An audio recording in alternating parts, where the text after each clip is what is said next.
마지막 시간 위법성 판단 기준시 보도록 하겠습니다.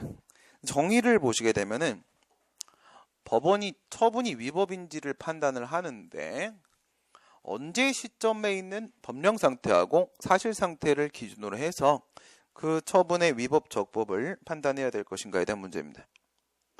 법령 상태, 사실 상태라고 했잖아요.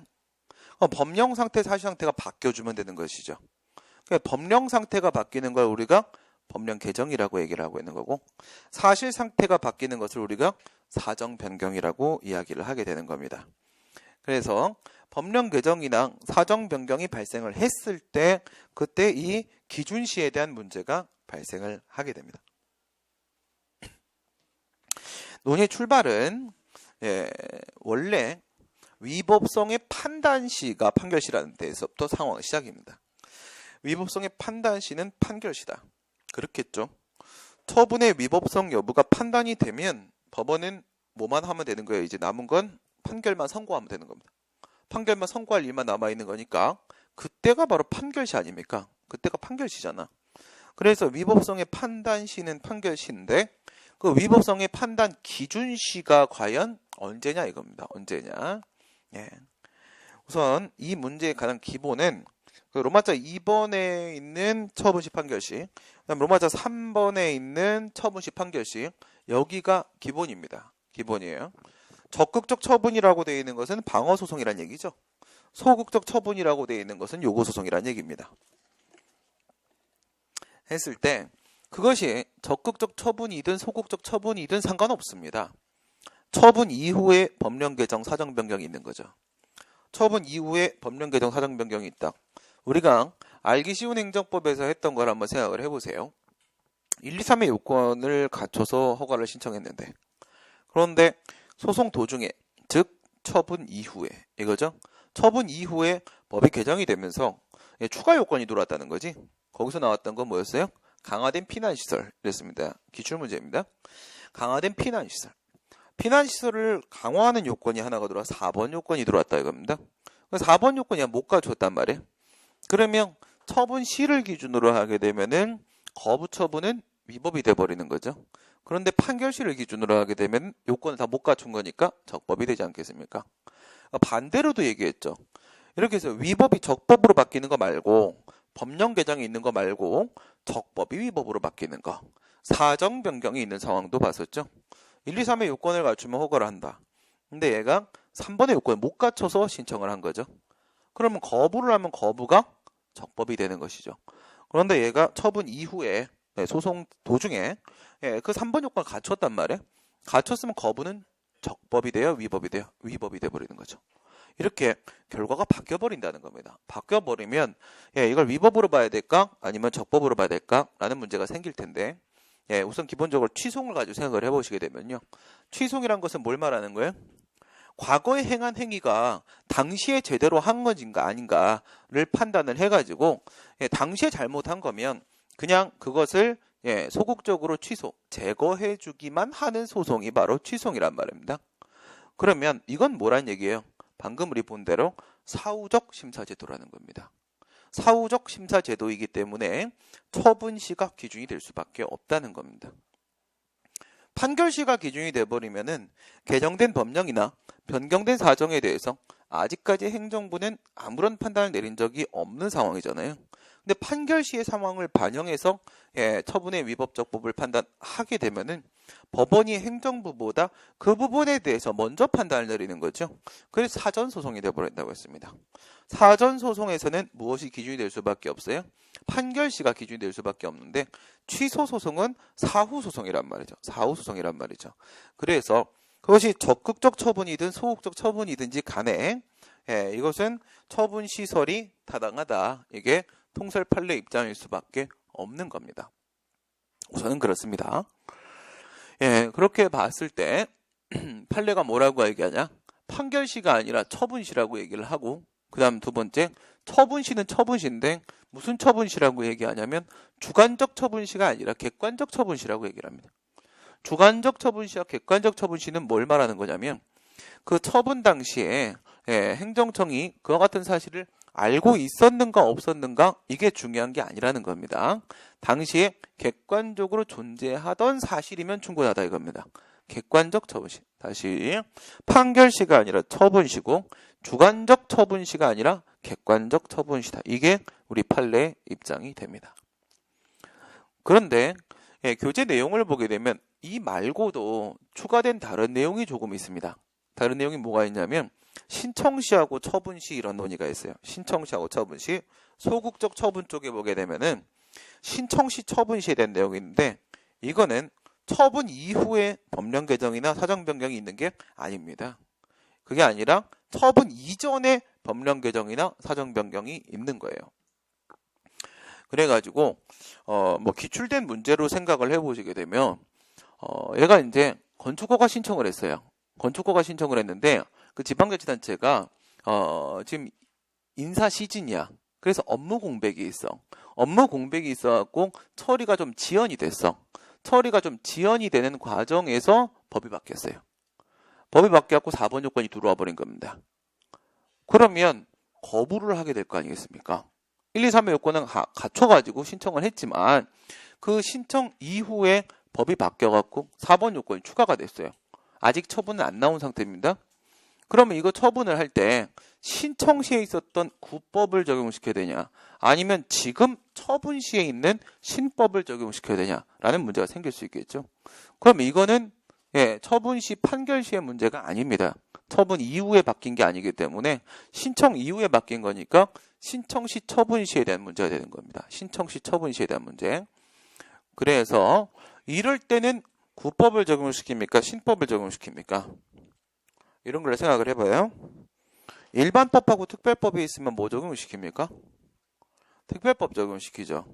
그러면 상위법이랑 하위법이 있으면 뭘 적용시킨다? 뭘 적용시킨다고?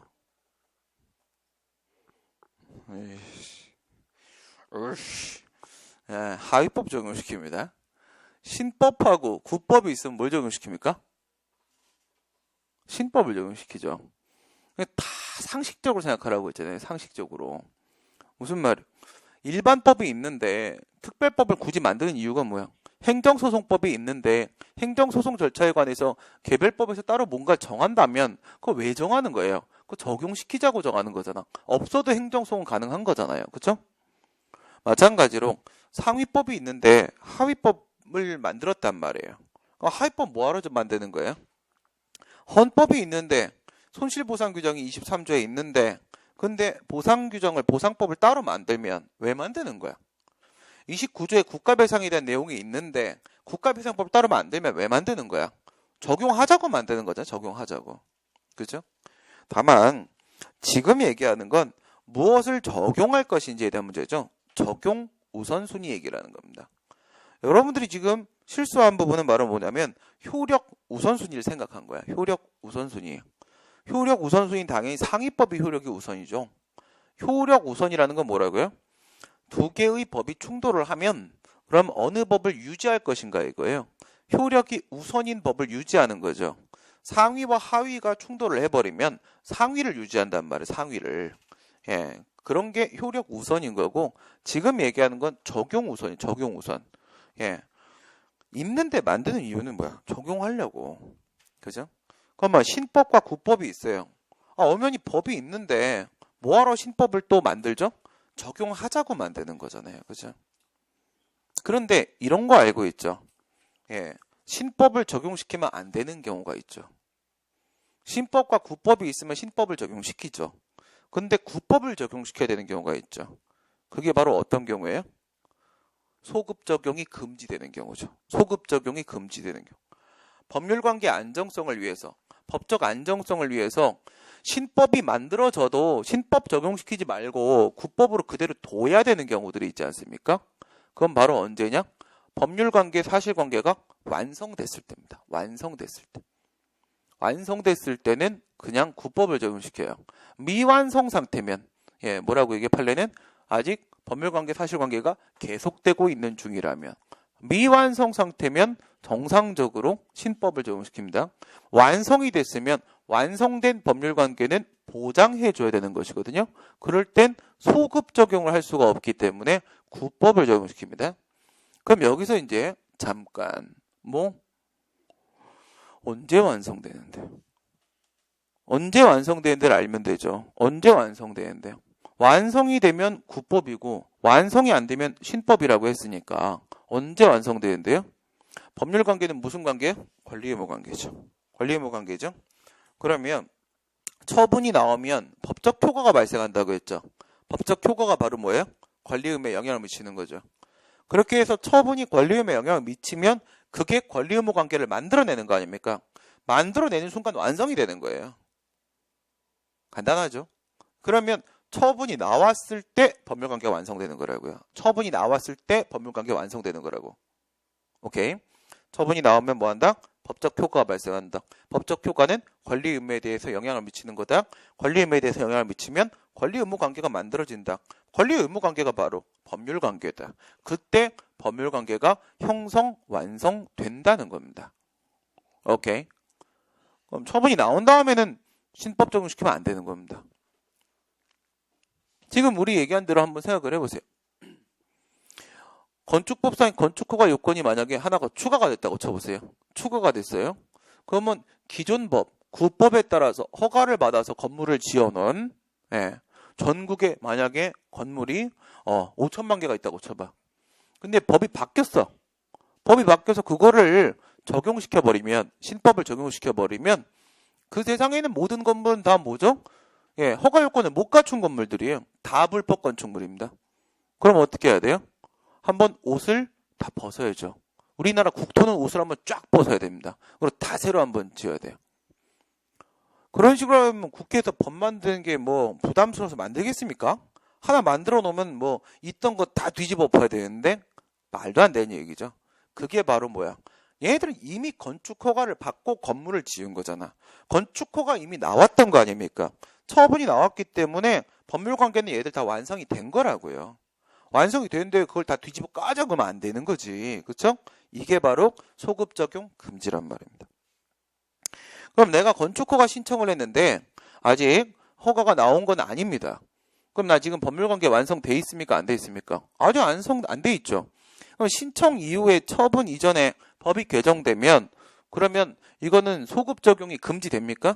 그럼 금지되는 거 아니에요. 소급 적용이 허용됩니다. 이거 원래 소급 적용을 하자고 만드는 거예요. 오케이? 신청 시에다가 이번에 만든 신법을 적용시키자고 하는 거고 그런 걸 뭐라 불러? 신법 우선의 원칙이라 부른단 말이에요. 신법 우선의 원칙. 말씀드린 대로 엄연히 구법이 있음에도 불구하고 적용하자고 신법을 만든 거니까 신법의 적용이 우선된다고. 그래서 신법 우선의 원칙이라고 그냥 부르는 겁니다. 당연한 거예요. 그런데 여기서 문제가 되는 게 있죠. 뭐가 문제가 돼? 신뢰보호원칙 배울 때 제일 유명한 판례가 뭐죠? 신뢰보호원칙 배울 제일 유명한 판례? 변리사법 시행령 사건이죠. 변리사법 시행령 사건. 2000년, 2002년 사건. 2000년에 뭐라고 했냐면 변리사 시험을 1차 시험을 보는데 말이에요. 객관식 시험을 보는데 말이에요. 객관식 시험을 보는데 지금은 뭐로 하고 있냐면 상대평가로 하고 있어요. 상대평가로 시험을 보고 있단 말이에요. 근데 2년 뒤부터 절대평가로 바꾼다고 이미 공고를 한 겁니다. 그러면 절대평가로 바꾸면 뭐야? 과목별 40점만 넘으면 되고 전체적으로 총평균 60점만 넘으면 되는 거잖아요. 근데 실제 시험을 봤더니 만약에 68점이 상대평가라면 커트가 잡힌다고 생각을 해보세요. 그러면 60에서 68 사이에 있는 애들이 떨어지는 거 아니겠습니까? 그렇죠? 그래요.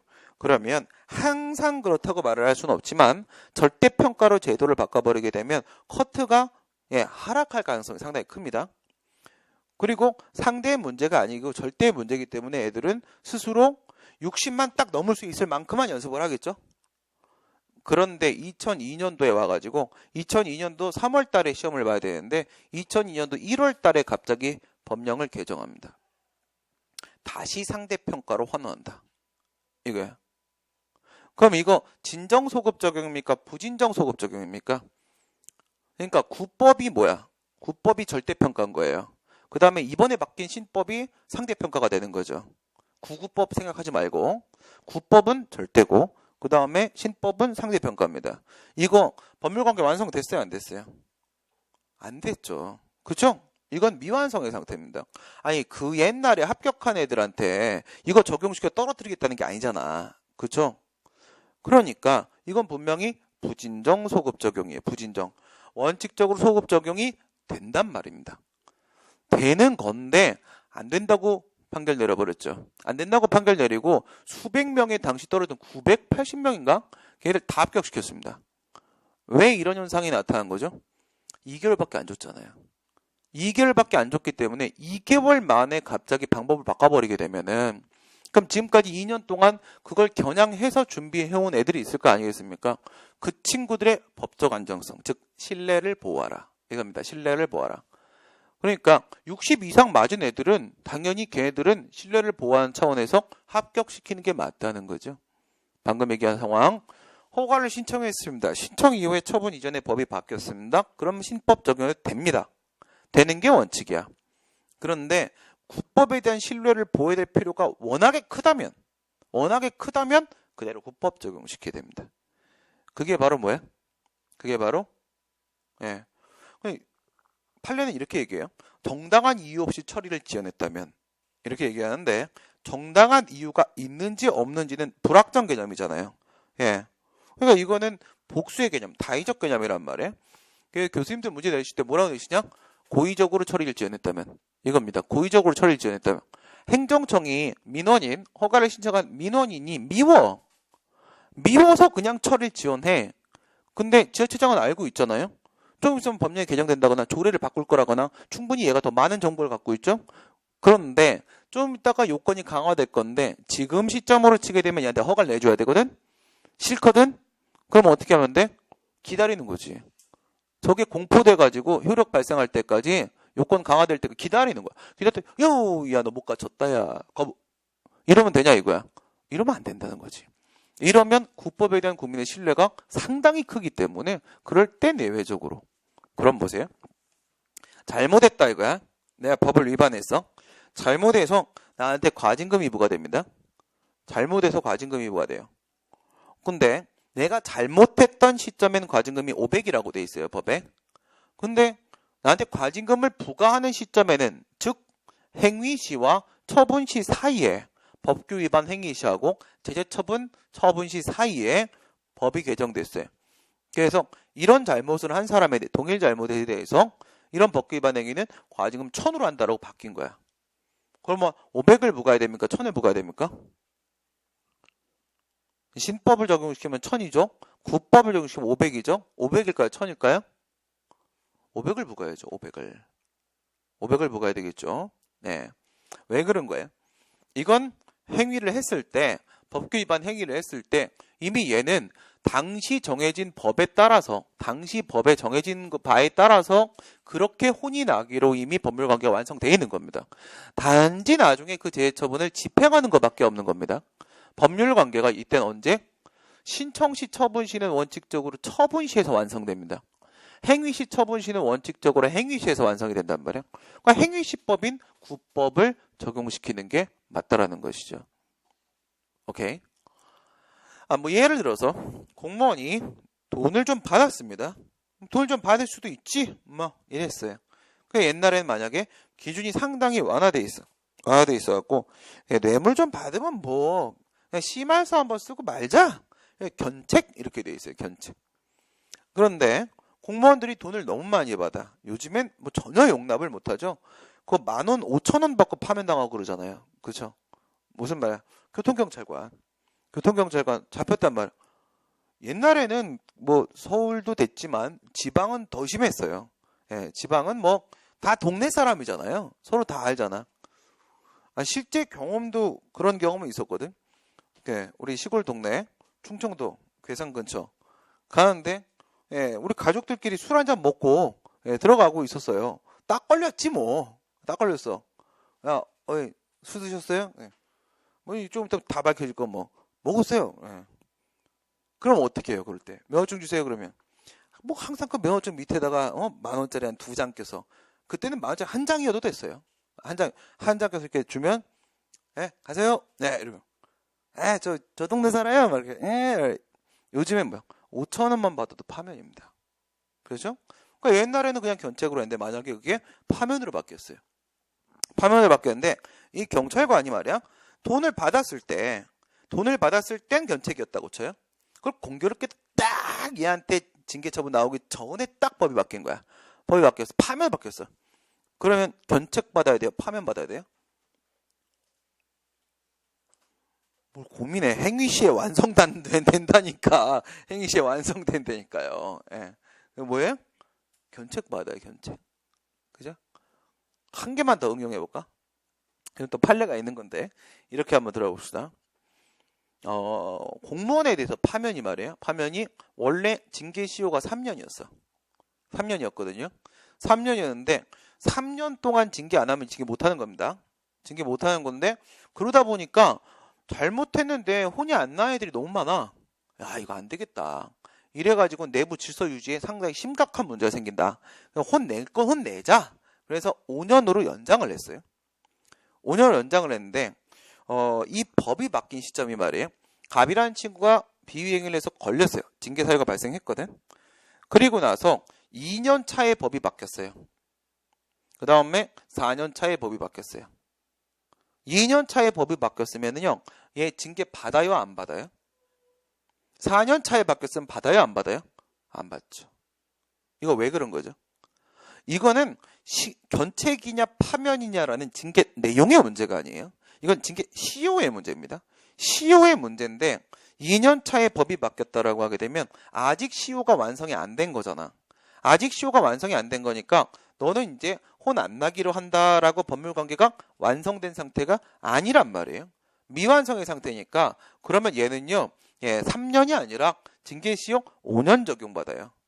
5년 적용받으니까 징계해도 되는 거예요. 근데 그게 아니라 3년이 이미 지났어. 지난데 법 바뀌었어. 그래서 5년 한대. 5년 한다고. 얘는 3년이 이미 지났기 때문에 혼 안 나기로 한 거예요. 혼 안 나기로 이미 법률관계 완성이 된 건데 법 바뀌었다고 나 혼내면 이건 진정소급 적용이란 말입니다.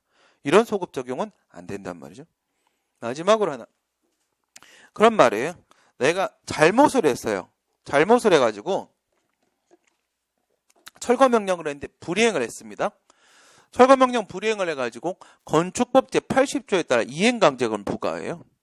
이행강제금을 부과하는데 이 구법에 따르게 되면 이행강제금이 만약에 500만 원이에요. 그리고 신법에 따르면 1000만 원이에요. 그러면 500 적용시켜요? 아니면 1000 적용시켜요?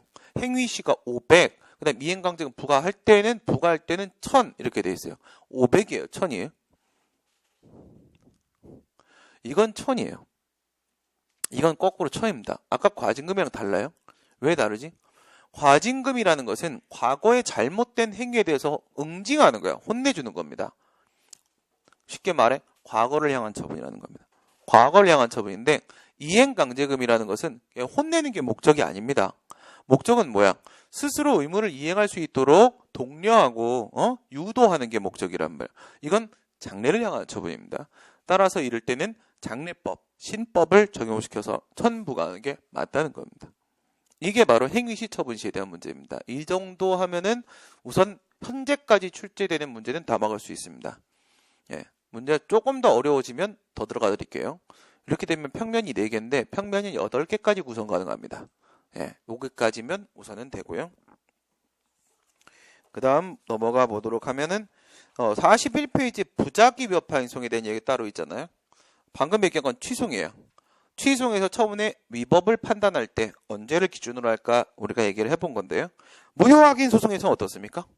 똑같아요. 무효확인 소송에는. 왜 그렇지? 취소송에서는 1단계만 심사합니다. 처분의 위법 여부. 무효확인 소송에서는요.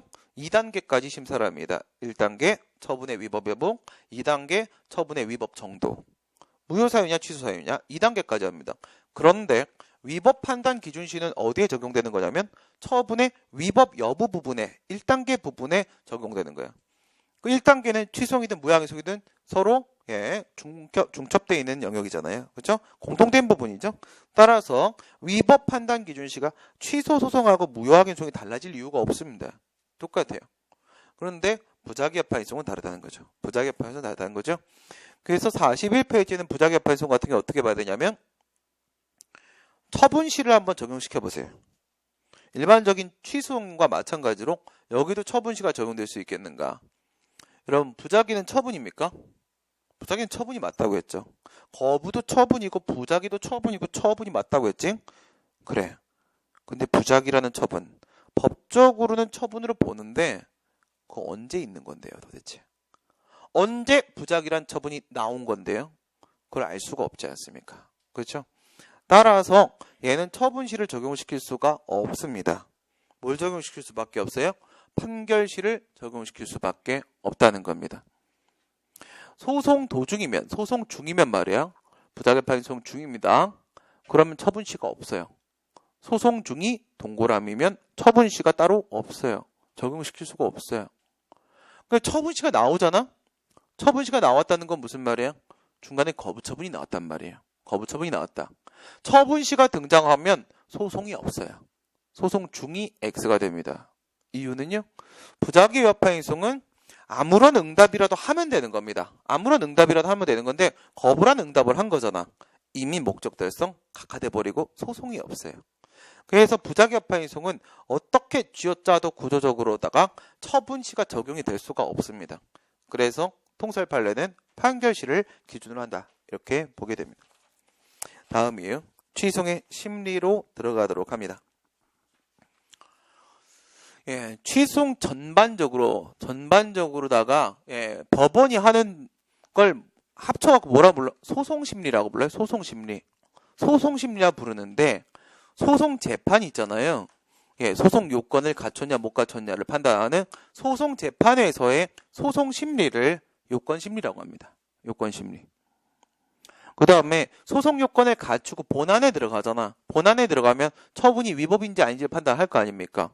본안에 들어가서 하는 심리를 우리가 본안 심리라고 합니다. 본안 심리. 오케이. 그런데 지금 우리가 얘기하려고 하는 건 요건 심리가 아닙니다. 요건 심리는 뭘 판단하는 거야? 소송 요건을 판단하는 거죠. 소송 요건에 대한 얘기는 지금까지 우리가 계속했잖아. 뭐라고 했어요? 소송 요건은 법원의 직권 판단 사항이라고요. 직권 조사 사항, 직권 심사 사항.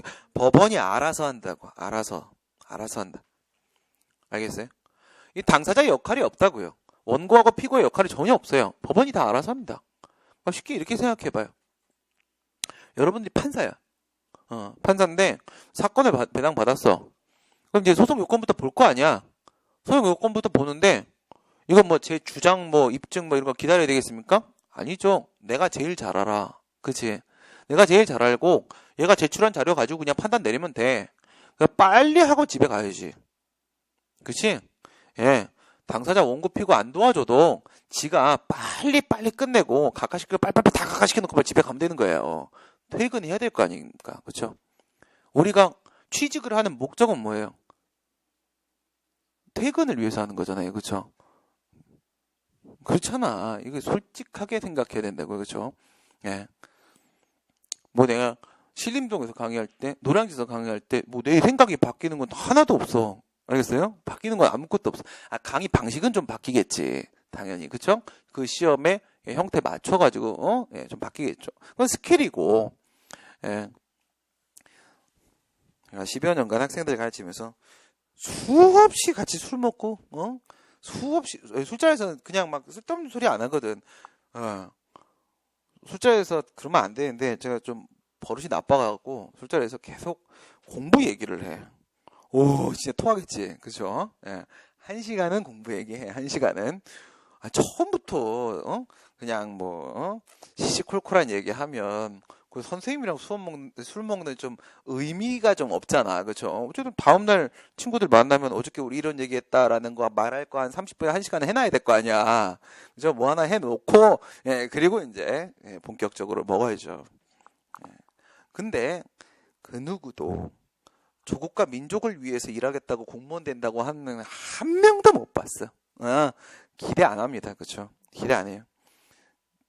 이상한 짓만 안 하면 된다고 했잖아요. 그렇죠? 세상에 가장 훌륭한 사람이 누구예요?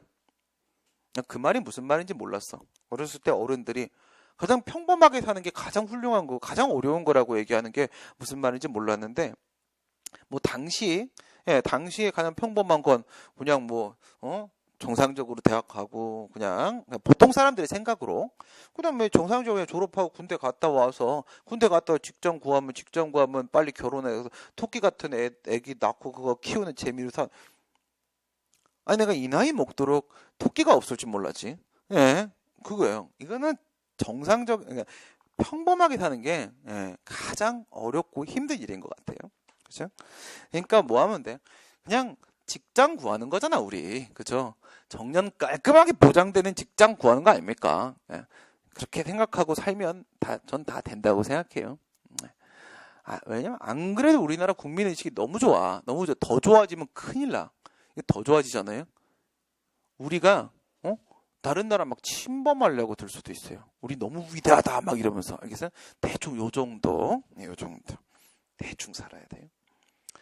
그러니까 법관도 다 똑같은 거잖아.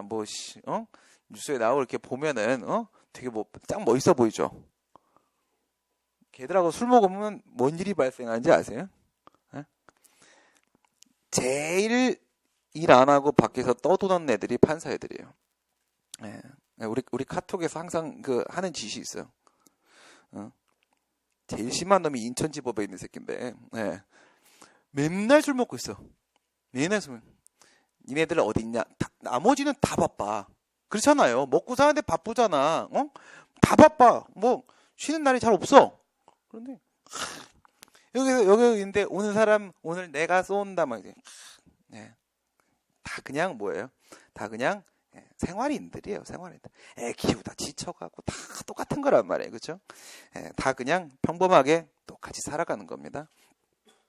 그래서 뭐라고? 소송 요건은 누가 한다고? 소송 요건은 법관이 알아서 해요. 다 알아서 합니다. 직권심사장입니다. 그럼 우리가 지금 관심 갖는 부분은 어디야? 본안입니다. 본안이야. 본안에 들어가면 원피고가 앉아 있을 거야. 알겠어요? 얘네들의 역할이 이제부터 시작이 되는 겁니다. 여기서 이제 심리 원칙이 결정적으로 두 개가 등장하죠. 하나는 당사자주의, 하나는 직권주의라는 게 있다고 했지. 당사자주의는 그 소송에 대한 주도권을 누구한테 주는 거예요? 당사자한테 주는 거죠. 당사자는 누구입니까? 원고, 피고죠. 원고하고 피고한테 모든 거 다 맡기는 거. 그게 바로 당사자주의예요.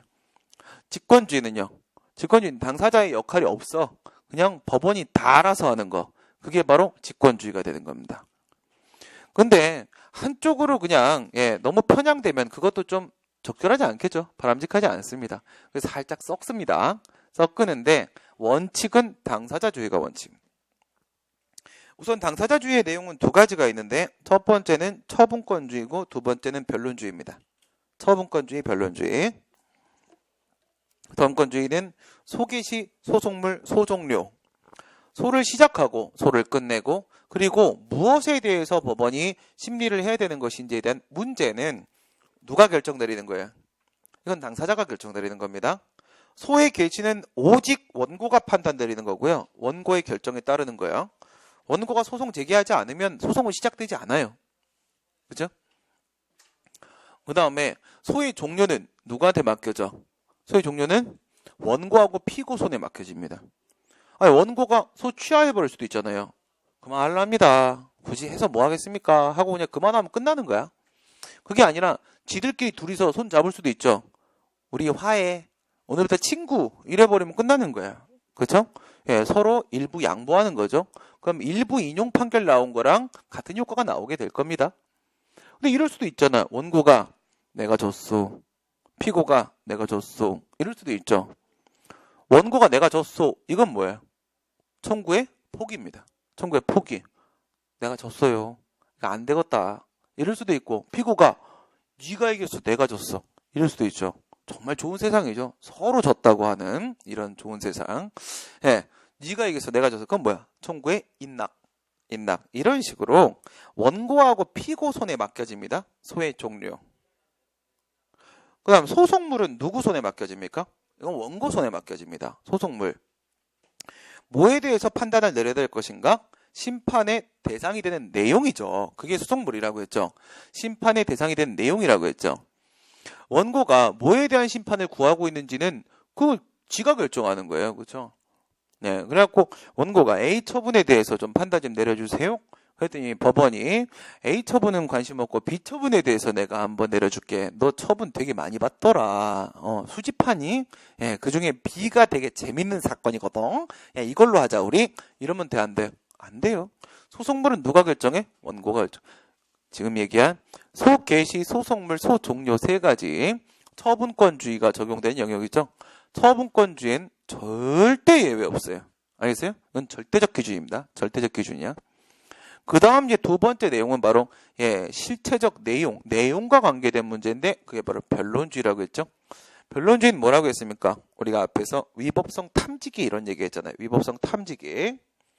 원래는 변론주의가 적용되기 때문에 당사자가 주장하지 않은 사실은 절대로 법원이 심리해주지 않고 주장이 된 사실이라고 하더라도 입증되지 않은 사실은 없는 사실로 취급해버린다라고 했습니다. 여기서 뭘 느껴요? 입증은 뭘 입증하는 거야? 그러한 사실의 존재를 입증하는 거구나 이거죠. 왜? 입증 못하면 없는 걸로 취급한다고 했잖아. 그러면 당사자가 뭐를 입증하는 거야? 존재를 있다는 것을 입증하는 겁니다. 있다는 것을 존재를 입증하는 겁니다. 지금 우리가 무슨 얘기했냐? 주장 책임, 입증 책임 얘기했죠. 주장 책임, 입증 책임. 근데 이 주장 책임 부분에 있어서의 직권주의를 직권 탐지라고 얘기합니다. 입증 책임 부분에 있어서의 직권주의를 우리가 직권 증거 조사라고 하거든. 정리가 되죠. 왜 정리가 되죠? 당사자주의 두 개가 있는데 처분권주의에는 예외가 없어서 직권주의가 전혀 가미될 수가 없어. 그러면 직권주의에는 직권탐지, 직권증거조사. 그 다음에 당사자주의에는 처분권주의, 변론주의 이렇게 두 개가 있단 말이야. 처분권주의에는 직권주의가 없다고 했으니까 이 직권주의는 어디 쪽에 가미가 되는 거야? 변론주의 쪽에 가미가 되는 거라고요? 변론주의 쪽에. 변론주의 내용이 두 개라고 했잖아. 내용이 주장과 입증에 대한 문제가 있다고 했죠. 그러니까 직권주의 두 개 내용 중에서 하나가 주장 쪽에 하나 달라붙고 하나가 입증 쪽에 하나 달라붙게 된다는 거예요. 오케이. 그래요. 근데 여기서 입증 쪽에 달라붙는 게 바로 직권 증거조사예요. 직권 증거조사. 근데 여긴 전혀 문제가 없어. 왜 문제가 없냐면 여러분 입증을 한다는 건 뭡니까? A라는 사실이 존재했다라는 것을요. 당사자가 원고든 피고든 당사자가 증거 자료를 조사해가지고 그것을 법원에 제출하는 거예요. 이 보세요. 그런 일이 있었잖아요. 이렇게 얘기를 하는 거죠. 그죠? 근데 그거를 법원이 직접 하면 뭐야? 증거조사 그거를 법원이 직접 한다는 말이야. 그래서 직권증거조사라고 부르는 거거든. 직권증거조사. 근데 이건 일반적으로 인정돼요. 이건 일반적으로 인정이 됩니다. 일반적으로 인정이 되기 때문에 아예 써있어. 민사소송도 마찬가지야 이거는. 민사소송도 직권증거조사가 일반적으로 인정되고요. 우리도 일반적으로 인정됩니다. 그러니까 문제될 게 아무것도 없어요. 행정소송법 26조에 보면 그렇게 써 있습니다. 법원은 필요하면 증거조사 직접 할 수 있다고. 할 수 있다고 써 있으면 하면 되는 거죠. 그쵸? 법원이 지가 궁금하면 지가 하는 거라니까 그냥. 그쵸? 지가 궁금하면 지가 찾아 나와서 판사가 밖에 나와서 막 찾기도 해요. 궁금하면 지가 하는 겁니다. 그냥 증거조사는 문제가 없어요. 증거조사는. 그래서 문제가 되는 게 바로 탐지입니다. 탐지. 직권 탐지. 그러니까 아예 주장도 안 했는데 법원이 이거 심리될까 이거죠. 아예 주장도 안 했는데 해도 될까요? 안 됩니다. 안 돼요. 그런데 아주 지극히 예외적으로 일정한 범위 내에서 그게 허용되기도 하는 거야. 되기도. 그러니까 여기가 집중을 받는 거죠. 여기가 주목받는 거야. 26조에 보면 뭐라고 되어 있어요? 필요하면 법원은 필요하면 당사자가 주장하지 않은 사실에 대하여도 심리할 수 있다라고 되어 있죠. 앞에랑 뒤에랑 차이가 뭡니까? 직권 증거 조사를 할 수 있다. 조사할 수 있다라는 부분에는요. 도레미파 솔라시도가 없어요. 직권 탐지, 주장하지 않은 사실에 대하여도 판단할 수 있다. 여기에는 뭐가 있어요? 도레미파 솔라시도가 있잖아요. 그렇죠? 주장하지 않은 사실에 대하여 도라고 보조사가 붙어 있잖아요.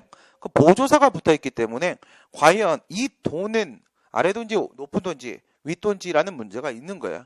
이게 바로 직권 탐지가 인정된다는 말인 건데 직권 탐지가 과연 얼마나 인정되는 것인가 라는 문제가 있는 겁니다. 그래서 아니다. 야, 이거 뭐 직권 탐지 인정해버리면 변론주의 완전 포기당하는 거다. 포기당하는 거 인정할 수 없다. 이런 입장이 있어요. 그게 바로 직권 증거조사주의 설입니다. 직권 증거조사주의 설. 얘는 탐지 전혀 인정할 수 없다. 탐지 전혀 인정할 수 없다. 그런데 그게 아니다. 직권 탐지 인정해야지. 왜? 우리 행정소송이야. 우리 민사소송 아니야. 우린 반드시 무엇이 정의인지 무엇이 실체인지 우린 밝혀야 돼. 당사자 둘이서 그거 못 밝히면 법원이라도 나서서 밝혀야 돼. 법원이 탐지기 들고 다니면 찾아야 돼. 이게 위법인지 적법인지. 그게 직권 탐지주의설이에요. 근데 주장 책임까지 이렇게 전면적으로 포기시켜버리게 되면 이건 변론주의가 아예 포기당한 거예요. 변론주의가. 그럼 당사자주의가 아예 포기당한 거라고요. 그건 또 아니겠지. 이것도 너무 과도하잖아요. 그렇죠? 왜 과도하냐면 만약 이렇게 봐버리잖아? 이렇게 봐버리잖아? 진실을 밝히지 못하면 그 판결은 다 위법이 됩니다. 그러면. 법원이 알아서 다 해야 된다고요. 법원에게 모든 책임을 다 넘기는 거예요. 법원이 알아서 다 탐지해 다 찾아가지고 진짜 위법인 적법인 다 찾으라는 거예요. 그러면 법원의 재판 부담이 너무 늘어나겠죠. 이것도 좀 너무하잖아. 그래서 변론주의를 이 직권 심리주의가 변론주의를 얘가 일부 보충 들어가는 것이요. 이렇게 얘기하는 거예요. 그게 바로 변론주의 보충설이고 이게 통설 판례 입장입니다. 그 판례가 뭐라고 해요? 일건 기록에 현출되어 있으면 뭐 명시적인 주장은 없지만 그 A라는 사실이 있다는 주장을 원고든 피고든 뭐 한 건 없지만 사실 명시적으로 하지만 소송 자료 제출한 거에서 그렇게 볼만한 뭐가 있으며 주장된 것으로 인정하자 이거야. 주장된 걸로 인정하자. 그게 일건 기록의 현출이라고 얘기하는 겁니다. 일건 기록의 현출. 그러니까 원고든 피고든 뭘 주장은 했을 거 아닙니까? 그쵸? 뭔가 주장은 했겠지. 주장은 했는데 뭐 이런 일이 있어요. 저런 일이 있어요. 막 이렇게 얘기를 했을 거 아니야? 그렇게 명시하고 주장된 부분이 있는데 그 명시하고 주장된 부분을 통해서 A라는 주장을 했다고 쳐봐요. 그러면 B라는 주장이 그 안에 포함되어 있지 않을까라는 합리적 의심을 품을 수 있다면 그러면 B라는 주장도 된 것으로 인정을 하겠다는 겁니다. 된 것으로 인정을 하고 B라는 사실이 있었는지에 대한 심리도 법원은 할 수 있다. 이게 변론주의 보충설의 입장입니다. 변론주의 보충설. 아직은 잘 모르시지만 옆에다 써놓으시고 기준 이코로 기사동. 기준 이코로 기사동입니다. 기준 이코로 기사동. 이것도 최근에 엄청 주목받는 부분입니다.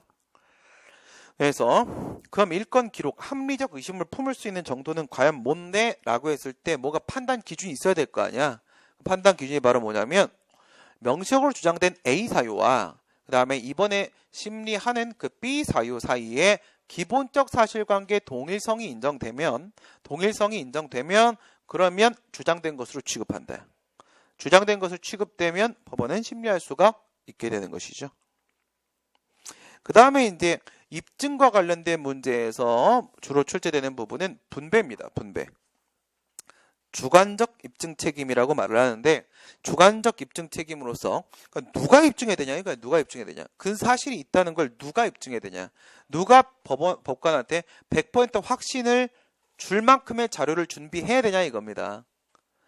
예, 입증 책임이 귀속된 사람은 일이 엄청 빡세지겠죠. 그렇죠? 누구한테 그 독박을 씌울 것인가 이겁니다.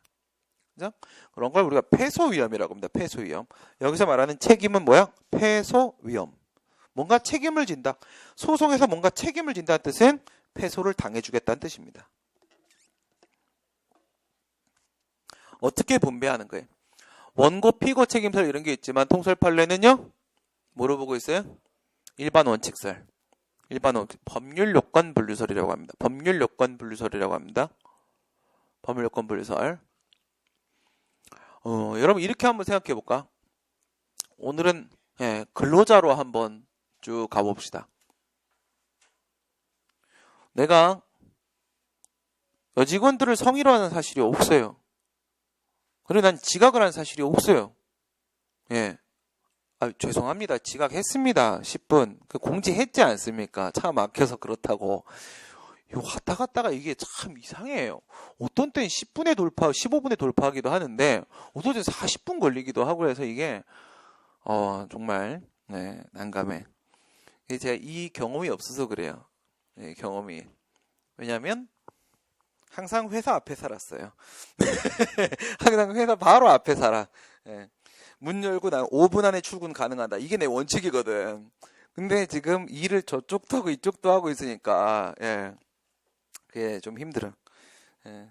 저쪽을 정리를 하면 아예 이사를 이 근처로 올 생각도 사실은 있는데 그럼 이 저쪽으로 가야 또 그렇잖아. 이 더 어쩌면 똑같은 결과적으로 달라지는 게 없어갖고 지금 예, 고민 중입니다. 저쪽이 지금 1년 반인가 1년인가 남았는데 뭐 저쪽 회사에서 놔줄 거란 보장도 없고 예, 그래서 아직은 제가 섣부른 판단을 내릴 수가 없어.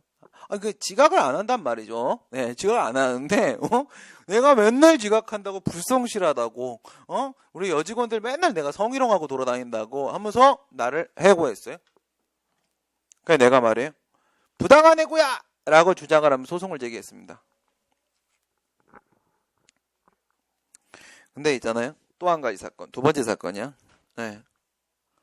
나는 그냥 일 다 마치고 퇴근 후에 노동조합 가갖고 바둑만 뒀어요. 사무실에서. 아무것도 한 게 없어. 근데 바둑을 너무 좋아해갖고 근데 거기 가면 항상 바둑 둘 사람이 한 명은 있는 거야. 그죠? 예, 집에 가면 바둑 둘 사람이 없는데 그래갖고 그냥 노조 사무실 갖고 그냥 맨날 바둑만 둔 거야. 근데 회사에서는 뭐라고 생각해? 와 저거 아주 그냥 골수네 골수 아주 그냥 그러고 해고를 했어요. 이건 뭐예요? 부당 노동행위거든요. 부당 노동행위입니다 하고 내가 소송을 제기했어요. 그럼 여기서 입증 책임 누가 집니까? 입증 책임 누가 져요? 원고가 져요? 피고가 져요? 이름 너무 복잡해지겠다. 근로자가 져요? 사용자가 져요? 근로자가 져요? 사용자가 져요? 근로자, 사용자. 네. 그러니까 사용자가 나 해고한 게 잘못됐다는 거잖아 지금. 그치? 어쨌든 쉽게 말해갖고 그러면 사용자가 나한테 잘못한 행동이다라는 것은 근로자가 입증을 한다?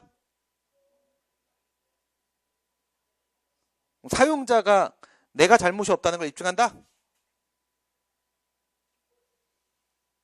서로 두 개 사건 다 달라요. 다 다르단 말이에요. 그게 바로 법률요건분류설입니다.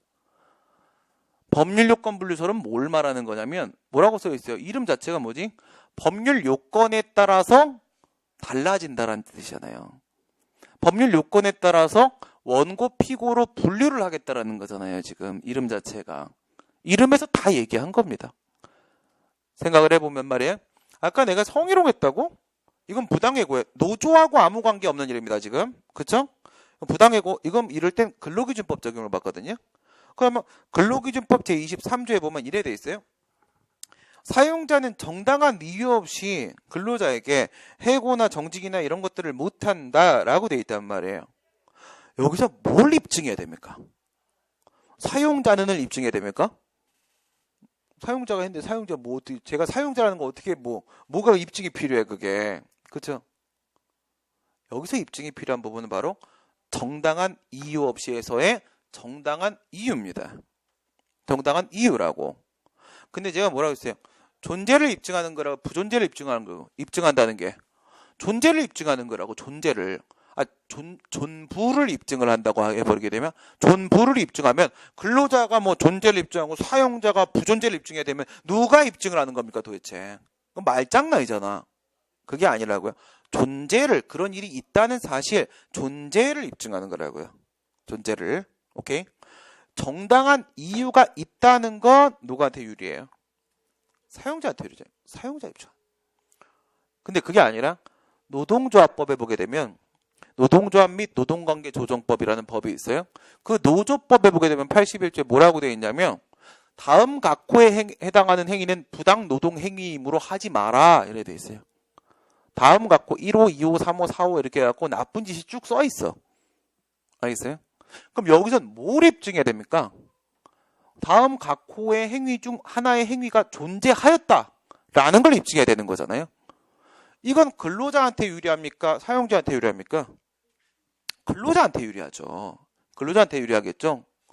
예, 그 각 호에 있는 행위 중에 하나의 행위의 존재는 이건 이제 근로자에 대한 불이익 취급 조치를 얘기하는 건데 이 불이익 처분의 존재는 근로자가 그 사실을 입증한다는 말이에요. 똑같은 해고라고 할지라도 뭐에 따라 달라졌어요 지금? 어느 법이 적용되고 거기에서 요건이 뭐라고 써 있는지죠. 법률 요건을 봐야 알아요. 봐야 합니다. 당장 뭐라고 말할 수 있는 게 아니다 이겁니다. 법률 요건 분류설은. 그렇단 말이야. 그냥 유형을 나누면 거기에 이런 식으로 나눠져요. 그냥. 맞죠? 5번에 보시게 되면은 예, 아라비아 3번에 구체적 유형 이렇게 돼 있잖아요. 윗부분이 바로 뭐다? 침익적 처분입니다. 밑에가 수익적 처분입니다. 그 침익과 수익까지를 묶어 놓으세요. 성문법입니다. 이건 성문법상 요건이에요. 성문법상 요건. 그 성문법상 요건 사실의 존재를 입증하는 상황이고요. 맨 밑에 재량의 하자는 뭐가 돼? 그건 불문법상 요건이잖아요. 신뢰보원 측의 요건, 선보 처인반, 선행 조치가 있었고, 보호가치는 신뢰가 있으며, 처리행위가 있고, 인과관계가 있고, 선행 조치에 반한 후행 처분이 있다는 선보 처인반의 존재에 대해서는 당연히 누가 입증해야 돼요? 원고가 입증해야죠. 불문법상 요건, 신뢰보원 측의 적용 요건이 갖춰졌다라는 것은 원고가 입증을 해야 돼요. 왜? 불문법상 요건을 갖추면 처분은 위법이잖아요. 처분이 위법되면 원고가 유리하잖아. 그렇죠? 그럼 위에 있는 침익과 수익을 생각해 보세요. 거기 다시 요건이 둘둘 나눠지죠? 둘둘 적극 소극 나눠지잖아. 침익 처분에서 적극 요건이 존재하면 어떻게 돼요? 처분이 나오는 거죠. 누구한테 유리해요? 피고한테 유리하죠. 피고한테. 그쵸? 근데 침익 처분에서 소극 요건이 존재하게 되면 비과세 요건 이런 거 얘기하는 거예요. 비과세 요건. 내가 비과세 요건에 해당한다. 또 뭐 예를 들어서 공정거래법에 따라서 내가 과징금 감면 대상자 소극적 요건. 소극적 요건에 해당하는 거. 그건 누구한테 유리해요? 그건 원고한테 유리하죠. 그죠? 그 다음 수익 처분에서의 적극적 요건. 이러면 뭐가 나와? 허가가 나오잖아. 그치? 허가가 나오면 누구한테 유리합니까? 원고한테 유리하죠. 원고한테. 그 다음에 수익 처분에서 소극적 요건. 소극적 요건에 해당하면은 수익적 처분이 안 나오죠. 허가가 안 나오죠. 그럼 누구한테 유리해? 피고한테 유리하죠. 그럼 정리해 봅시다. 피고, 원고, 피고, 원고. 그죠? 피고, 원고, 피고, 원고. 위에 4개는 성문법상 요건 사실, 밑에 1개는 불문법상 요건 사실. 침익과 수익을 나누고 적극 요건, 소극 요건, 적극 요건, 소극 요건 이렇게 하면 우선 일반적 기준은 다 잡을 수 있고요. 이 정도면 문제는 다 풀어요. 알겠습니까? 그냥 법률 요건 분류설 이래 가지고는 학생들이 우선 사례형 문제는 막을 수가 없습니다. 막을 수가 없어요. 그러니까 기준을 우선 구체적 유형을 잡아 두셔야 됩니다. 이렇게 잡아 두시고 적용을 시키시고 근데 이것만 가지고 잘 모르겠다. 그러면 이름이 법률요건 분류설이라는 사실을 잊지 마세요. 법률요건 보고 판단을 내려야 된다. 보고 판단을 내려야 된다. 그건 이제 아주 기본적인 본질적인 문제가 되는 것이고요. 그 다음에 한 개만 더 합시다. 간단한 거네. 소송 참가와 재심 청구. 소송 참가. 소송 참가. 여러분 소송이 있어요. 소송이 있으면 소송의 주체는 누구야? 연극의 주체는? 연극이 시작됐어. 연극의 주체는 누구야?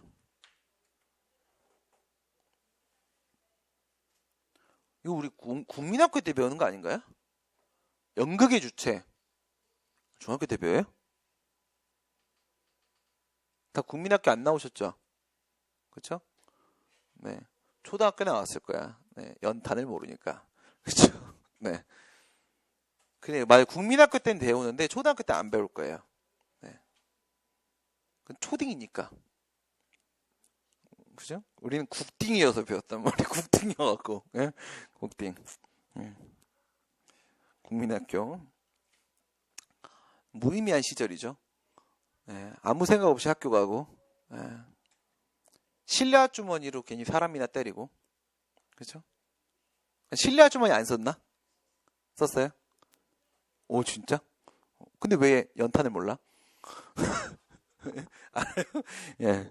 실내 아주머니, 이렇게. 괜히 좋아하는 여자애 막 괴롭히고. 그죠? 예. 그런 무의미한 시절. 상당히 의미가 있죠. 사리 분별력을 갖출 수 있는, 예, 공부를 하는 시간입니다. 근데 말이에요. 연극의 주체요? 연극의 주체. 연극의 주체는 저기 누구 있어요? 앞에 보면. 배우가 있죠, 배우가. 그쵸. 배우가 있고. 그 다음에 배우가 어디서 있어? 무대에 서 있죠. 무대. 네. 노래가 떠올라서. 네. 그 다음 누가 있어? 관객이 있죠. 구경꾼. 관객이 있죠. 그렇죠? 똑같단 말이죠. 똑같단 말이죠. 그러면 거기서 배우가 있으면 여기엔 누가 있죠? 여기는 원고가 있죠. 원고가. 거기 관객이 있으면 여기 누가 있어요? 관객이 있으면 피고가 있죠. 나를 비웃으면서 내가 하는 짓을 구경하는 새끼. 아, 여러분들이 그 사람이 되겠지? 아, 죄송합니다. 이제 새끼라고 하지 않. 네, 구경하시는 분. 네. 구경하시는 나쁜 분. 네. 아니, 소송에서 피고에 서 있으면 무슨 나쁜 놈이에요. 그쵸? 나쁜 놈이야. 그 다음에 거기 무대가 있으면 여긴 누가 있어요? 이건 법원이 있죠. 네, 소송의 주체는 누구? 원고, 피고, 법원. 원고, 피고, 법원 이렇게 있는데 여기서 원고하고 피고를 합쳐서 뭐라 불러? 당사자라고 부르죠. 소송의 당사자하고 그 다음에 법원이 있다. 이겁니다. 그러면 소송에는 어쨌든 원피고의 당사자가 있지 않겠습니까? 그렇죠? 그래서 갑하고 을하고 치고받고 싸우고 있어요. 타인 간에 계속되는 소송이 현재 존재해야 됩니다. 무조건 어쨌든 소송은 계속 중에 있어야 됩니다. 소송이 적법하게 계속되고 있어야 돼요. 근데 내가 들어간단 말이죠. 내가 들어간단 말이죠. 그게 바로 뭐예요? 소송 참가죠. 소송 참가. 내가 왜 들어가죠? 심심해서. 네. 그런 분 부럽죠? 네, 심심한 분들, 그쵸? 심심한 분들. 네, 심심해서 여기저기 기웃기웃. 네, 좀 너무 부러워요. 너무 부러우네. 그런 삶이, 예, 그런 삶이 조만간 저에게 3년 뒤에 온다고 하더라고요. 예, 3년 뒤에 모든 것이 천지가 개벽하고, 네, 모든 문제가 다 해결된 후 세상이 저를 추앙하는 그런 때가 3년 뒤에 온다고. 어디에 나와? 사주에 나와. 사주에 나와. 네, 3년만 더 버텨라. 네, 3년만 더 버티면 너의 인생은 완전히 180도 다른 인생으로 바뀔 것이다. 네. 통계학이에요, 통계학. 네, 이건 미신이 아닙니다. 믿으면 미신인가? 네, 그렇죠. 그래서 내가 들어가서 걔네들하고 싸우는 이유는 뭔데요? 거기 내가 들어가는 이유는 갑하고 을하고 싸우잖아. 갑 도와주러 들어갈 수도 있죠. 을 도와주러 들어갈 수도 있죠. 그게 바로 소송 참가예요. 그런데 내가 왜 들어가죠? 쟤네 둘의 싸움에 의해서 내 운명이 결정받으니까. 그것 때문에 들어가는 거야. 그 내 운명은 왜 결정받는 거죠? 그 민사하고는 달라요. 우리는 밖에 있는 사람한테 저기 둘이 싸우고 있는데 둘의 싸움의 결론에 의해서 결과에 의해서 밖에 있는 사람의 운명이 결정받을 땐 우리는 방법은 하나입니다. 저쪽에 판결의 효력이 미치는 거예요. 알겠습니까? 판결의 효력이 나한테까지 오는 겁니다. 그런데 그 판결의 효력이 미친다고 했을 때 말이에요. 나한테 불리하니까 들어가는 거죠. 그죠? 반대 결과를 만들어내고 싶은 거예요. 근데 이럴 때 어떨 때는 원고를 도와줘야 될 때가 있고 어떨 때는 피고를 도와줘야 될 때가 있는 거야. 오케이? 내가 여기서 원고의 승소를 보조하러 들어가면 내가 들어가면 누가 되냐면 내가 공동원고가 돼요. 공동원고가. 무슨 말인지 알겠죠? 들어가면 당사자가 3명이 되는 거야. 네, 피고 하나의 원고들. 근데 그게 아니라 피고를 도와줘 들어가게 되면 피고의 승소를 보조해 주러 들어가게 되면 내가 이렇게 들어가. 이렇게 들어가면 거꾸로 삼각형이 되죠. 공동 피고가 돼. 당사자가 3명 이상이 된다고. 내가 들어가는 순간 3명 이상이 되잖아요. 3명 이상이 되면 이건 무슨 소송으로 변하는 거야? 공동소송이 되는 거야. 공동소송. 행정소송법 제15조에 보면 공동소송이 있죠. 공동소송이 돼버려요.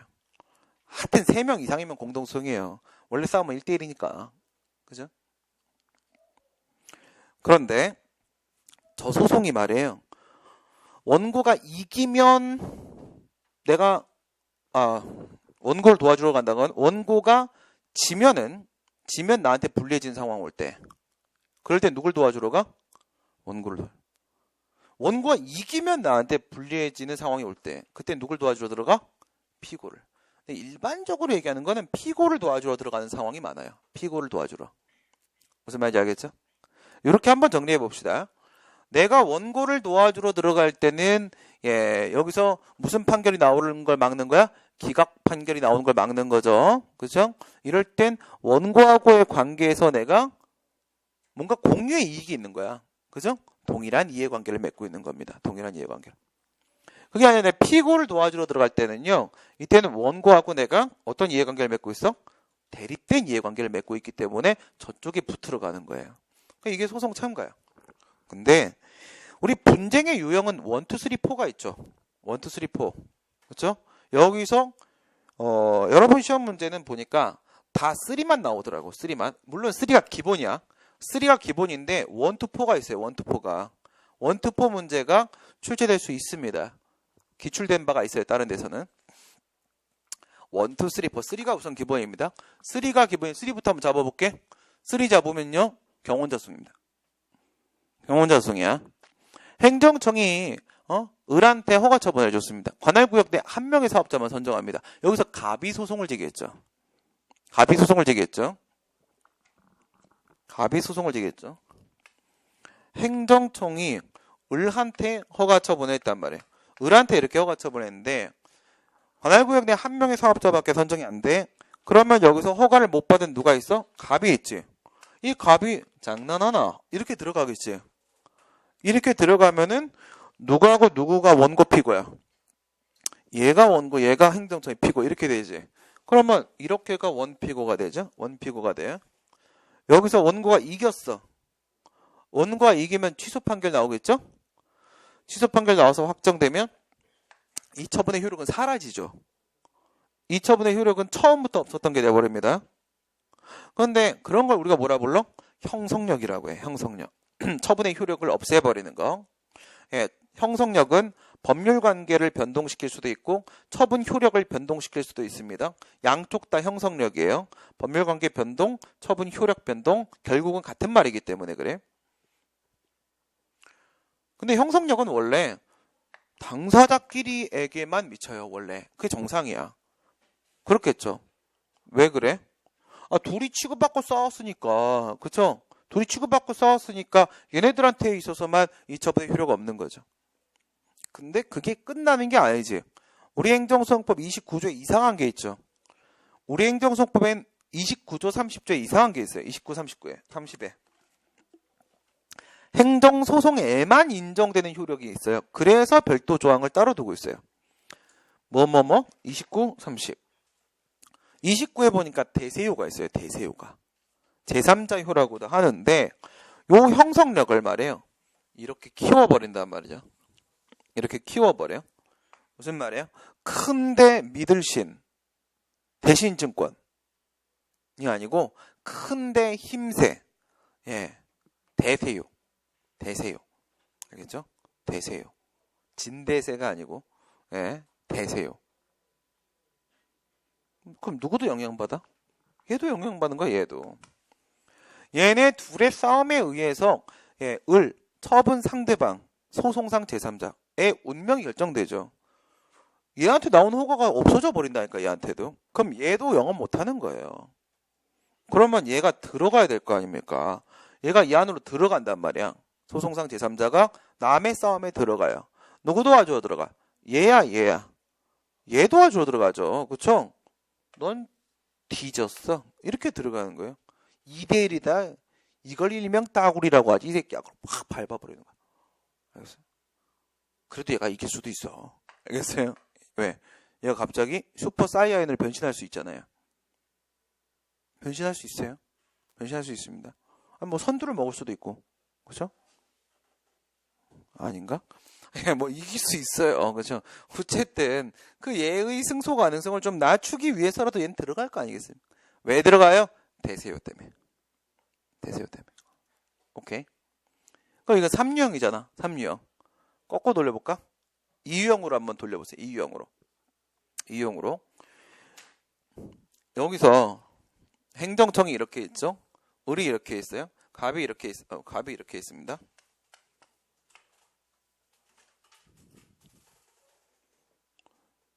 이 칠판 뒤에 전기 있습니다. 신기하죠? 칠판 뒤에 전기 있습니다. 어떻게 넣었지? 왜 넣었을까? 뭐 때문에? 네. 저도 이런 학원을 운영해 봤거든요. 네. 그래서 이게 칠판 만들 때만 그냥 다 봤거든. 뭐 넣고 있는가 막 이렇게 막. 네. 근데 왜 넣었을까? 뒤에 전기가 있어요. 얘가 얘한테 허가를 했잖아. 그지? 얘가 얘한테 허가를 했어요. 얘가 얘한테 허가를 하면은 경혼자 관계면 실질적으로 얘한테 거부 나온 거라고 했죠. 거부 나온 거라고 했죠. 그래요. 이거 얘한테 거부 나온 거 맞아요. 법적으로 거부 있습니다. 그리고 작년에 최신 판결에 뭐가 나왔냐면 얘는요. 명시적인 거부를 당하지 않았어도 거부 처분 취소를 제기할 수 있다는 판례가 나왔어요. 이론적으로는 항상 우리가 그렇게 생각을 해왔는데 예, 판례가 한번 확실히 짚어준 건 작년에 처음입니다. 근데 상식적으로 당연한 거야. 안 그래? 봐봐. 여러분들이 그러면 안 되겠지만 시험에 떨어져서 불합격 처분 취소를 제기해요. 근데 여러분 불합격 통지 받아요? 안 해줘요. 이 불친절한 새끼들. 네. 아니지. 그건 친절한 거죠. 입장을 생각해 준 거지. 그 합격한 사람한테는 축하해요를 보내줘야 되겠지만 떨어진 사람한테 너 임마 못했다 임마 이렇게 보내면 그거 되겠어? 아유 그러면 뭐 안 되죠. 그쵸? 그러면 출제기간 폭파됩니다. 그쵸? 그래서 그냥 조용히 넘어가는 무슨 말이야? 축하해요 안 오면 떨어진 거야. 알겠어요? 축하해요만 가지 떨어졌어 안 간다고. 그래도 소송 제기할 수 있잖아. 그렇죠. 그래요. 얘가 뭘 제기해? 여기다가 소송을 제기한단 말이에요. 취소를 제기합니다. 요거 재밌어 요거. 여기서 말이야. 이래 싸워버리면 누가 원피고야? 요래 원피고죠. 그러면 거꾸로 요래 원피고가 되면 이거 몇 유형입니까? 2유형이죠. 2유형. 그쵸? 나한테 합격시켜줘. 나한테 허가해줘. 했는데 얘가 거부했잖아. 그냥 2유형의 요구소송이잖아. 근데 얘가 이겨버리면 어떻게 될까? 이 거부처분 취소에서 갑이 이겨버리면 뭔 상황이 발생할까요? 이런 생각할 수도 있죠. 관할구역 내에 한 명의 사업자만 있는데, 오케이. 한 명의 사업자만 있는데, 얘 이미 들어가 있잖아. 얘 이미 들어가 있는데, 얘가 여기서 이긴다고 한들, 얘를 내쫓는 게 아니잖아. 저게 얘를 내쫓는 거잖아. 그쵸? 이건 나한테 허가해달라고 하는 거잖아. 얘를 내쫓는 게 아니야. 얘가 이긴다고 한들, 그러니까 얘한테 거부한 게 잘못된 거라고 한들, 얘가 들어갈 수 없으면, 이 친구는 이 소송이 아무런 소용이 없는 소송이잖아요. 그런 걸 뭐라고? 협의의 수익이 없다고 했잖아. 협의의 수익이 있어요, 없어요? 있다고 말한 거야. 있다고. 왜 있을까요? 이런 생각 한번 해보세요. 1, 3의 요건을 충족하면 허가를 한다라고 돼 있어. 오케이? 그리고 재량행입니다. 재량이에요. LP 충전 사업 허가 사건. 예. 이 상황은 항상 LP잖아. 판례에서는. LP 충전 사업 허가는 특허예요. 특허는 재량이거든. 1, 2, 3의 요건을 충족하면 액화 석유가스 충전소 사업 허가를 해주게 돼 있어. 근데 넌 요건을 갖추었고 넌 못 갖췄구나. 넌 준비를 못했어. 그렇다고 해서 얘한테만 허가를 한 거야. 둘 중에 누가 하는 게 더 좋을까라는 판단조차도 해볼 필요가 없었어. 얘는 아예 요건을 못 갖춘 거야. 근데 사실 얘는 요건을 갖췄던 거죠. 그래서 너 나한테 요건 못 갖췄다고 했냐? 이씨가 거부처분 소송을 제기한 거야. 내가 더 입증을 한 거지. 난 요건 갖췄거든. 뭐라고 했어 아까? 수익적 처분의 적극적 요건. 얘가 입증한 거야. 봐라 어디가 문제인지. 그러면 무슨 일이 생기지? 당시에 얘도 요건 갖추고 얘도 요건 갖춘 것으로 인정돼 버린 거잖아. 그렇죠? 그러면 둘 다 허가 요건을 갖췄다면은 행정청은 뭘 했었어야 돼? 둘 중에 한 명을 선택했어야 되는 거잖아요. 얘를 무조건 배제할 문제가 아니었잖아. 그럼 선택을 하게 되면 얘가 요건을 갖춘 것으로 치면 얘가 더 좋은 조건에 있었을 수도 있는 거잖아요. 그렇죠? 아예 배제당했던 거잖아. 아예. 그게 아니라면 얘가 더 나았을 수도 있죠. 그래서 판례가 뭐라고 했냐면 얘가 여기서 이기면 비록 얘가 이미 허가를 받아 들어가 있는 상태라고 할지라도 행정청은 처분 당시로 돌아가서 당시에 적법하게 했다면 정상적으로 했다면 이루어졌을 재량권 행사를 다시 하라. 이거죠. 당연한 거잖아요. 원래대로 되돌려 놓는 거라고 했잖아요. 취소는. 재량권 행사를 다시 하여 둘의 우열 심사를 다시 하라. 우열 심사를 다시 했는데 얘가 이길 가능성도 있잖아. 그렇죠? 무슨 말이에요? 이 소송이 얘한테 아예 소용없는 게 아니라고 한다면 이런 표현을 기억하세요. 문제로 나오면 이렇게 표현이 나올 거예요. 권리구제 가능성이 확실한 경우에만 협의의 소익이 있는 게 아니고 권리구제 가능성이 전혀 없는 경우만 아니면 협의의 소익은 있는 것이다. 1만 있으면 돼. 1만. 이 결과를 뒤집을 수 있는 가능성이 1만 있으면 이 소송은 할 만한 가치가 있는 소송인 거예요. 알겠어요? 재우열 심사를 했는데 얘가 이길 수도 있잖아. 그래서 소액이 있다고 본 거야. 그래서 진행을 해봤어. 진행을 해봤는데 진짜 거부가 위법이야. 그럼 무슨 일이 생기죠? 판결의 효력으로 기속력에 재처분 의무라는 게 생겨요. 재처분 의무라는 게. 재처분 의무라는 게 생기면 옛날 때 얘가 이렇게 신청을 했었을 거 아니겠습니까? 허가해달라고 신청을. 이 옛날에 이전의 신청에 대해서 이거가 취소당했잖아. 다시 처분을 해봅니다. 다시 처분을 해보면서 재우열 심사를 해봤습니다. 재우열 심사 과정에서 얘가 승 이럴 수도 있잖아. 그러면 이 소송의 밖에 있는 얘는 뭐가 돼요? 얘는 쫓겨나는 거라고요. 쫓겨나는 거라고. 그럼 행정청은 얘한테 허가를 해주면서 얘한테 했던 허가를 미안 하면서 취소를 하게 된단 말이에요. 얘가 영향을 받죠. 뭐 때문에 영향을 받죠? 기속력. 기속력 때문에. 알겠습니까? 여기서 하나의 팁을 드리면서 마치도록 하겠습니다. 이 소송 참가하고 재심 청구는 단순하게 판결 확정 전이야 판결 확정 후야밖에 차이가 없어요. 판결 확정 전이면 누구야 여기서 의리 소송에 들어가는 거예요. 참가를 한다고. 근데 이 소송이 끝났잖아. 판결이 확정돼 다 끝났을 때는 이렇게 돌아가는 거야. 얘가 재심 청구라는 소송의 원고, 얘네 두 명이 동시에 재심 청구라는 소송의 피고, 원고, 피고 이렇게 재심 청구를 하게 돼요. 재심 청구를 하게 되고 그리고 이 원고의 재심 청구가 법원에 의해서 받아들여지게 되면은 이 소송 있잖아요. 옛날에 진행했던 그 소송이 다시 끝난 때부터 다시 시작해서 계속 연결이 되는 거예요. 오케이? 판결이 확정이 돼가지고 뭘 했다고? 그 사건을 박스에 넣고 봉인을 한 거야. 박스에 넣고 봉인을 한 건데 이 봉인을 풀어주는 게 재심 청구예요. 봉인을 풀어주면 옛날에 그 사건이 쭉 다시 나오겠죠? 그죠? 그러면 재판을 진행했던 게 이렇게 쭉 연결이 돼 있을 거 아니야? 연결이 돼 있을 거 아니겠습니까? 여기서 끝에서 멈춰 있잖아. 끝에서 멈춰 있으면 여기서부터 계속 다시 연장하는 게 그게 재심 청구란 말이에요. 뭐 한다고? 이 소송이 죽었던 소송이 봉인됐던 소송이 다시 살아난다고. 다시 살아나면 이 소송이 다시 너 죽었었나 봐. 여기 딱 살아나. 그럼 뭐야? 다시 원고 피고야. 다시 원고 피고야. 맨홀로 들어간 거지. 그럼 얘가 이제 다시 소송 참가하는 거야. 다시 소송 참가. 그래서 결론이 뭐냐면 소송 참가와 재심 청구는 판결 확정 전이냐 판결 확정 후냐밖에 차이가 없어요. 판결 확정 전이면 3심의 상고심이어도 참가할 수 있어요. 참가할 수 있습니다. 그 차이밖에 없고 유형은 1, 2, 3, 4 유형이 다 있을 수 있는데 1, 2, 3, 4 유형이 다 있을 수 있는데 지금까지 우리나라 행정법 시험에서 출제된 거는 일반적으로 3유형 그 다음에 방금 얘기한 이 유형이 한 번 출제됐습니다. 한 번.